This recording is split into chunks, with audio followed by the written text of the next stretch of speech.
Hi, I'm Dr. Versalati, and in this screencast, we're going to go over some principles for designing multiple choice test items. There are four main guidelines.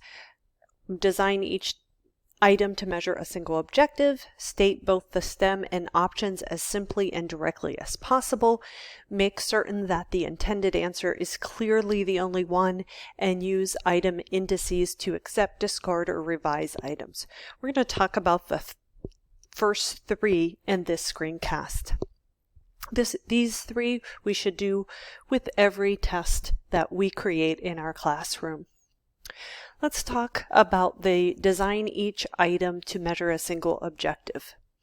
So if we had a listening test and the objective is about hearing WH questions and understanding the meaning of the WH word in order to respond appropriately, we might have a question something like, where did George go after the party last night? They might hear that on the listening test and they might have to choose from one of these four options.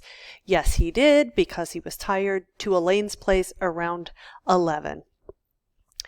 Now, we can see that if it's a where question, the only acceptable answer is to Elaine's place.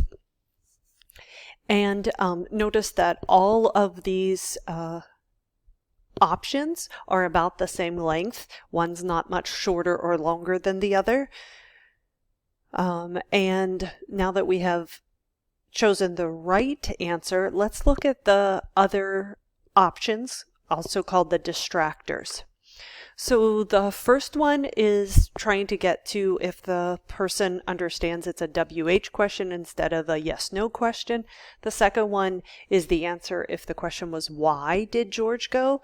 And the last one is answering a when question. When did George go? So these are all options about the WH question. They may not be perfect, but at least they're all focused on WH questions. Now let's look at another example.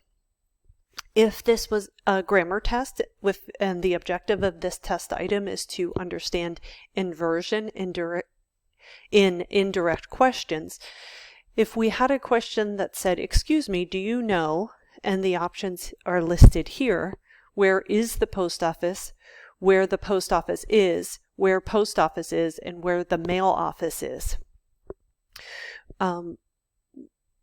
Take a moment to think about what the right answer is and think about what each of those distractors might be doing. Keep in mind that the goal of the distractor is to give us diagnostic information. If a learner does choose an incorrect option, what does that tell us about what the learner needs so that they can answer these types of questions correctly? So the second one is the right one. And the first option doesn't have the inversion, right? It has the is before. It's not inverted. But look at these other two.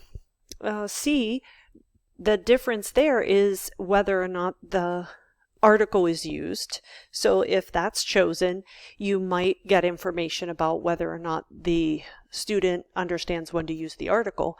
And D is really measuring the vocabulary word. And that is what this guideline to design each item to measure a single objective.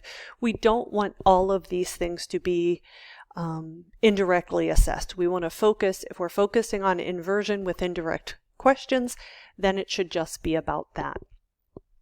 Notice also that if we write a question like this with having these other factors, it also kind of gives a gaming element where the student could maybe figure out what the right one is, because 3 of the 4 has post office, so it's probably not called the mail office, and 3 of the 4 have is in the last position.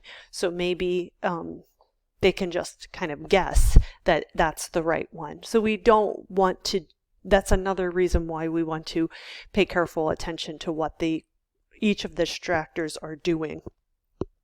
So how would we do this if we want to just look at inversion? Well, if you can't think of other distractors to use, maybe you just go ahead and make it a open-ended short answer, right? You want to buy some stamps at the post office and you must ask for directions. Complete the following sentence. Do you know? And you have them write it. Can they produce the inversion? If you do want to say test article use or determiner, the linguistic syntactic category of determiner, you can just limit it to questions about the determiner that would be most appropriate. This would be if the test was supposed to measure both determiner use and inversion. That may or may not be an appropriate test in a particular context. My point here is simply that if you do want to measure it, the difference should be just in the determiner or the article use. And to be honest, I'm not sure that D is even, would D be grammatical? It seems less appropriate than the right answer, so you have to also think about that. The next guideline is to state both the stem and the options as simply and directly as possible. So this example starts with a lot of background, and giving some background is good, but this might be too much. My eyesight has really been deteriorating lately, blah, blah, blah, blah, blah. Notice that that's a lot of stem just to test the vocabulary of what is the right doctor for getting your eyes checked. So how would we change that? Well, let's get rid of the first sentence, especially with the word deteriorating, because maybe that word is unknown. You have to make sure, think about that as well. And I'd also think about getting rid of a construction like, I think I had better go to. That has some extra clauses in there. I think, I had better, a phrasal modal. That's just very complicated. And if we're not measuring that or assessing that, why include that? We want to bias for the best. We want to help our students succeed and assess only what we intend to assess. In this case, the vocabulary word of different doctors. So maybe it should be simplified to, I should visit the blank to check if I need new eyeglasses, or something like that. Another idea is with this example, we went to visit the temples, blank, fascinating, and the three choices all start with which were beautiful, which were especially, which were holy. Now notice this question is difficult to read, in part because each of the options is not the entire relative clause. So it feels like they should be the entire relative clause because it's there by itself, but it's not. And also notice that the which were are repeated. So that's a lot of extra words. If it's just going to be repeated in all the options, why repeat them? We can put that in the stem. So maybe we would do something like that. We would put the which were in the stem, and then we'd have left over beautiful, especially holy. This is better, but I would still ask, what is this question trying to assess? It's not entirely clear to me.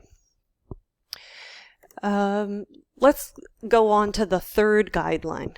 Make certain that the intended answer is clearly the only one. These examples are from a test on English prepositions. As we know, English prepositions are very difficult for learners. And so this might be a valid thing to test. We want to, of course, our ultimate goal is for students to be able to use these prepositions productively, but until they get that point, maybe we want to just test if they know which to use. So take a moment and look at these and we'll discuss. So for number 8, either in or at could be correct. So that maybe you want to delete one of those two choices. On is a good choice here because in and on are difficult for learners to separate. We go on, something might be, we might be on campus, but and we go on the bus, but we are in the building, so it's kind of tricky. And with would work if the students were paying attention to the people with grandparents, but not that the grandparents is a determiner there instead of the noun. And for number 9, we go to the beach in the fall, not the other ones. And in number 10, maybe either for or during could work. So this is something to be very careful about. So these are our 4 guidelines. The first 3 we discussed, and they're very good for our own classroom assessments.